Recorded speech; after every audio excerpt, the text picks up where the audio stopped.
People can tell by looking at me that I'm a Jew.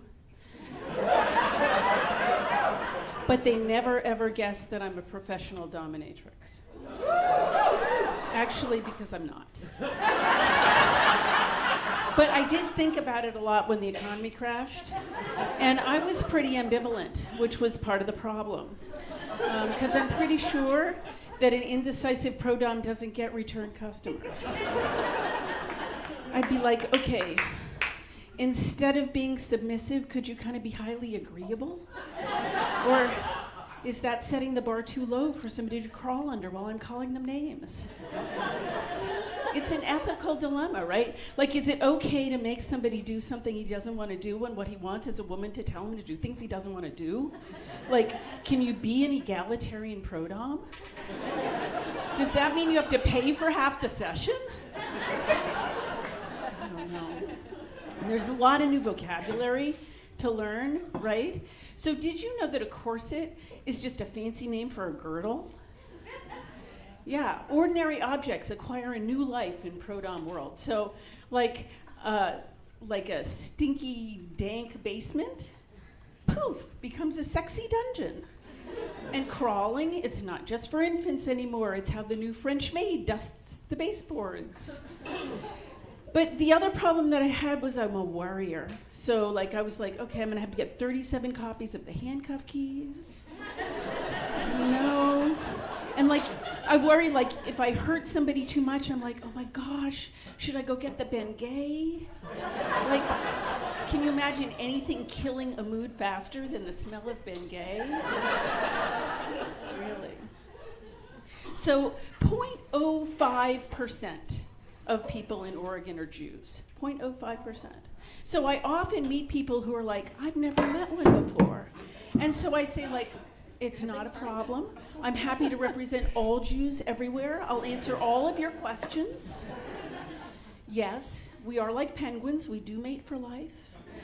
I attribute it to chicken soup. It has a calming effect on testosterone. And a couple of weeks ago, when our esteemed ex-mayor Vera Katz died, an acquaintance of mine called me and he said, I wanted to give you condolences. But I didn't know Vera Katz. I mean, I knew her about as well as like bacon nose kosher hot dogs. Like, they're both meat, but they're hardly related. And then he said, oh, and do you know my brother's roommate at the University of Chicago? He's a Jew too. I'm like, of course I know him, in the biblical sense. We're all people of the book. I know Noah too, and Cain and Abel, they're my besties. So, friends, have you ever had a friend come up to you and say, you know, I used to have a big crush on you? And then a couple of days later, another friend comes up to you and says, you know, I used to really want to go out with you. And you're like, it happens to everyone, right? Kind of awkward. And then a few days later, a third friend comes up to you, not bragging here, just reporting, and says, you know, I used to think you were really hot. I'm like, what? Like when I was lonely and single and desperate? I mean, I still wouldn't have slept with you, but it would have been really nice to know, like it would have helped my ego. So I'm thinking this is like, at 5 feet 0 inches tall, I am so intimidating, you couldn't have like told me that this was how you felt. And here you are offering this years later as kind of the consolation prize of our relationship, right? It's like you invited me over for Thanksgiving dinner, and all you offered me was barbecue flavor Pringles, and we had to sit in your closet to eat them? I don't know. I feel like I just want to make one deal with my friends.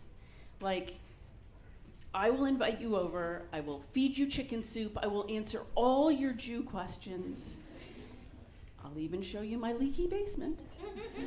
You just have to promise me one thing. If I give you a direct order, you must at least possibly consider obeying me.